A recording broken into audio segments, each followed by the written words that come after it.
Assalamualaikum warahmatullahi wabarakatuh. I am Raffi Nurbadiah. I'm from Group 3. So today I will presentation about tenses and aspect and passive voice.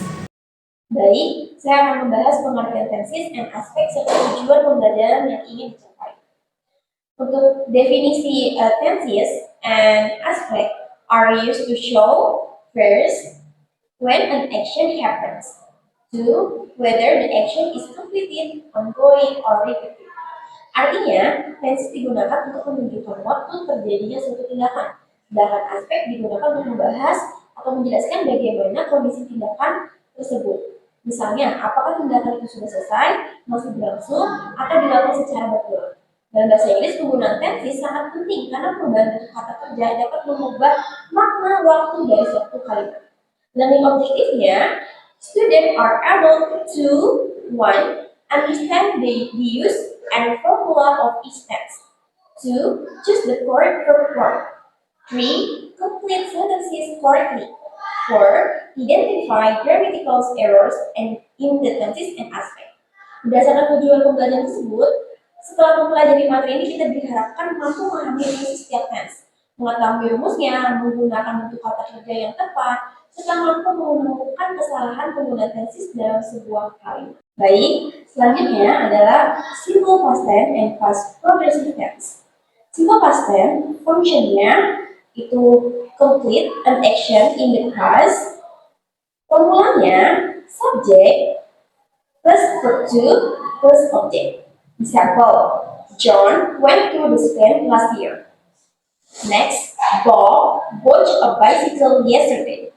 Simple past digunakan untuk menjelaskan kegiatan yang sudah selesai dilakukan pada waktu tertentu di masa lalu. Kata keterangan seperti last year and yesterday menjadi penanda bahwa kegiatan tersebut telah terjadi atau telah selesai. The next, past progressive tense. Function, ongoing action interrupted by another action. The simultaneous action in the past. Formula, subject plus was or were plus verb to. Example, Martha was watching TV when Mark came home. Pada kalimat tersebut, aktivitas menonton televisi sedang berlangsung ketika aktivitas lain, yaitu Mark pulang ke rumah. Terjadi past progresif juga dapat digunakan untuk menunjukkan dua aktivitas yang terjadi secara bersamaan di masa lalu. Pada slide ini, kita membahas present perfect tense. Fungsinya, first action at an unspecific time in the past, 2 repeated action in the past, and 3 actions started in the past and continues now. Formulanya, subject plus has or have plus verb 3. Example, John has traveled around the world, and then George has seen this movie 3 times, and then John has lived here for 20 years.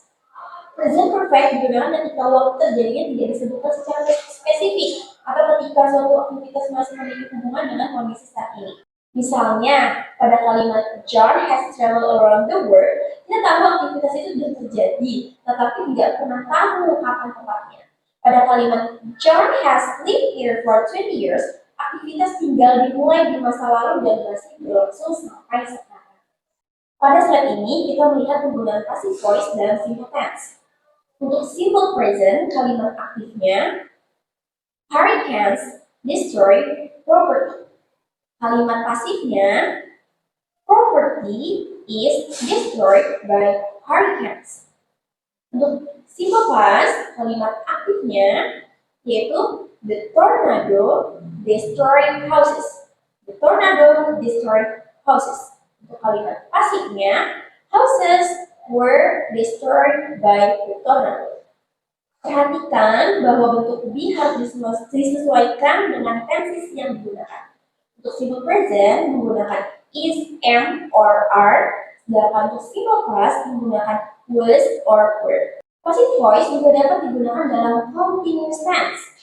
Contohnya present progressive. Kalimat aktifnya the committee is considering proposals. Kalimat pasifnya, the proposals are being considered by committee. Formulanya, am, is, are, plus being, plus verb to. Kata being menjadi ciri khas passive voice dalam bentuk continuous karena menunjukkan bahwa tindakan tersebut sedang berlangsung.